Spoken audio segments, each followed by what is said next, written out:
Hi guys, రెడీనా? నేను మీ Karishma. Welcome to అమ్మ చేతి మధురిమలు.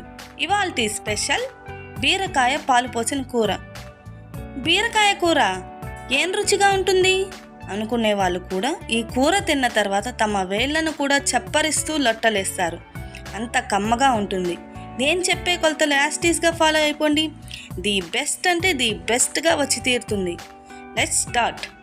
ముందుగా ఒక ప్యాన్లోకి 3 టేబుల్ స్పూన్ల ఆయిల్ని హీట్ చేయండి. అందులోకి 1/2 టీ స్పూన్ ఆవాలు, 1/2 టీ స్పూన్ జీలకర్ర, 1/2 టీ స్పూన్ మినపప్పు, 1/2 టీ స్పూన్ పచ్చిశనగపప్పు వేసి ఆవాలు చిటపటలాడేంత వరకు వేయించండి. ఇందులోకి 2 ఎండుమిరపకాయ ముక్కలు, 5-6 వెల్లుల్లి రెబ్బలను వేసి 1 నిమిషం పాటు ఫ్రై చేయండి. తర్వాత ఒక ఆనియన్ సన్నని ముక్కలు వేసుకొని ఆనియన్స్ పింక్ కలర్లోకి వచ్చేంత వరకు ఫ్రై చేసి ఇందులోకి 2 రెమ్మల కరివేపాకు వేసుకొని 1 నిమిషం పాటు ఫ్రై చేయండి. తర్వాత ఇందులోకి 1/2 టీ స్పూన్ పసుపు పొడి వేసి పసుపు పొడిలోని పచ్చి వాసన పోయేంత వరకు ఫ్రై చేయండి. ఆ తర్వాత 1/2 కిలో లేత బీరకాయల్ని సన్నని ముక్కలుగా కట్ చేసి వేసుకోండి.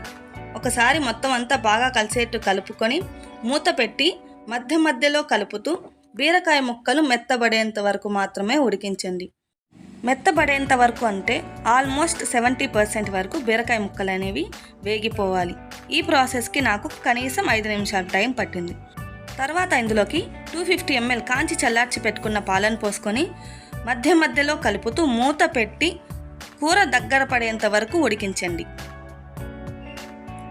ఈ విధంగా ఉడికిన తర్వాత ఒకసారి మొత్తం అంతా బాగా కలుపుకొని 1 టీ స్పూన్ కారం, 1/2 టీ స్పూన్ ధనియాల పొడి, మీ రుచికి సరిపడా కల్లుప్పును వేసి బాగా కలుపుతూ 2 నిమిషాల పాటు ఫ్రై చేయండి. చాలామంది ఈ కూర చేస్తున్నప్పుడు పాలు అనేవి విరిగిపోతూ ఉంటాయి.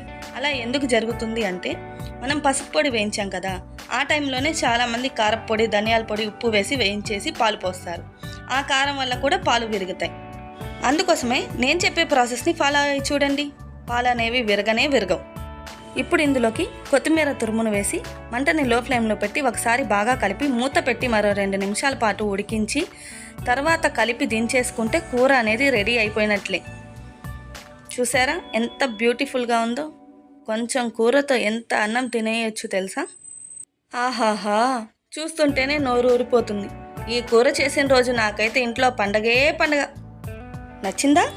మీరు తప్పక ట్రై చేయవలసిన రెసిపీ. అన్నట్టు మన ఛానల్ని సబ్స్క్రైబ్ చేసుకొని లైక్ చేయండి. ఇంకా మీకు ఏ రెసిపీస్ కావాలో కింద కామెంట్ బాక్స్లో పెట్టండి. నేనైతే తప్పకుండా చేయడానికి ప్రయత్నిస్తాను. ది బెస్ట్ రెసిపీని ఇస్తాను.